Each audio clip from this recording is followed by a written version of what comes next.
Hello and welcome to Let's Talk. This week's topic, I'm going on a completely new topic. No movies, no reactions, and no wedding topics like in past German videos. But gaming. I'm a big gamer myself. I play on the PS4 and I am a PS Plus user. And as some of you know, this month you get Shadow of the Colossus as one of the free to download games. So I was looking forward to that since I knew Shadow of the Colossus. I knew it was well praised for its storytelling, and especially the remastered version had those amazing graphics everybody was talking about already 2 years ago. So I was really curious downloading and playing it. I played through the whole game within a total of 6 hours. So I think that was quite okay.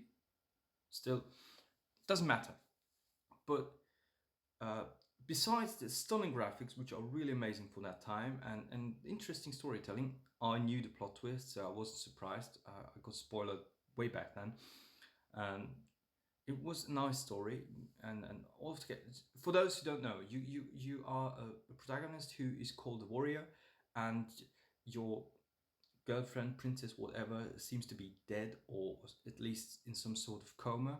And the protagonist brings her to some sort of temple and lays her on an altar when suddenly voices of God start talking to him and they promise him they can revive her and bring her back to life if he helps them destroy the colossi which are wandering around this world where you are.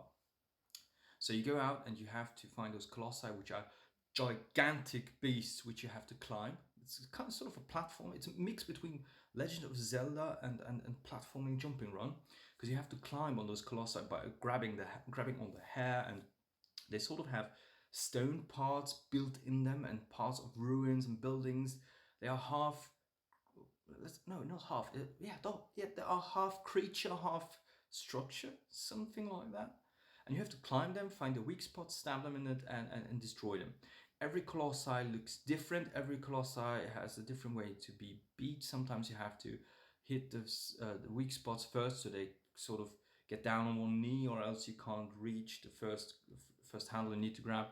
Uh, it's cool gameplay, a cool idea, and I really enjoyed that, especially because the colossi are very unique and different, every single one of them. But the game in total was a huge letdown. I don't know, maybe I was overhyped by all those praises, but the graphics and the story just didn't do the cut for me, because the camera and the controls were absolute horror.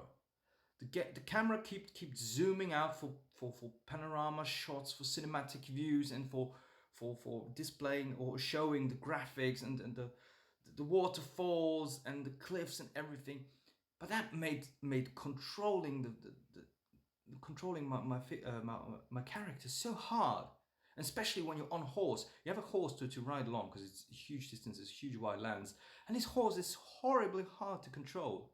I used to play I used to play bloody Red Dead Redemption 2, which also has some tricky horse controls, and I was really wishing back to that horse and to hit straight forward into a tree instead of riding that horse in Shadow of Colossus. It was really horrible. You had to keep on hitting one button to at least move.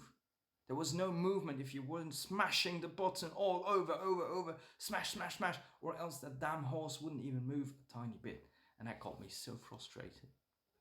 And the camera, every time when you're climbing a Colossus and you're sort of in his armpit, grabbing the hair, so you try to climb up, the camera would zoom out to show you how beautifully, magically this moment is graphically done, and you can't see where you're going. Because the camera decided there's something much more important to show you than the path you're climbing. And it's somehow it felt like the camera and the controls were working against me. Because when you sort of steer your character to go up, he goes up. But if he's like upside down, when you sort of steer up, he goes down. And then you conclude like, okay, he's upside down, so I have to go down to go down. Then you push down and he goes down again. So it's so frustrating. The controls are absolute horror. I somehow believed that back then what they had at PS2, all they did was polish up the graphics, keep the same controls and everything and mechanics, and just put out the same game just with renewed graphics, and that's not it. It was a huge letdown, in my opinion, shadow of the disappointment.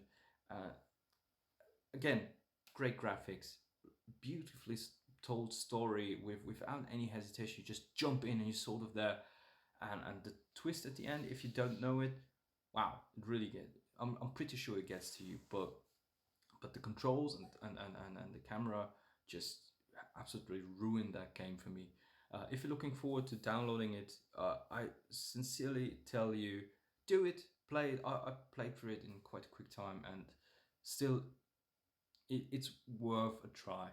It really is. Maybe it was just my own opinion on the controls. Maybe one of you guys out there love them.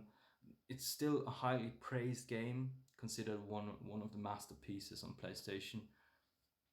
Go ahead, try it, but be aware that the controls and the camera will screw with you. And that goddamn horse, heck, goddamn horse. Wow, he was so annoying. Altogether, it's beautifully done, beautifully executed, graphically and in storytelling. To everyone out there who loves the game, I'm really sorry, but I just simply did not like it. Well, that was it on the topic of gaming. Maybe I'll do some of these more in future. See you guys in the next Let's Talk.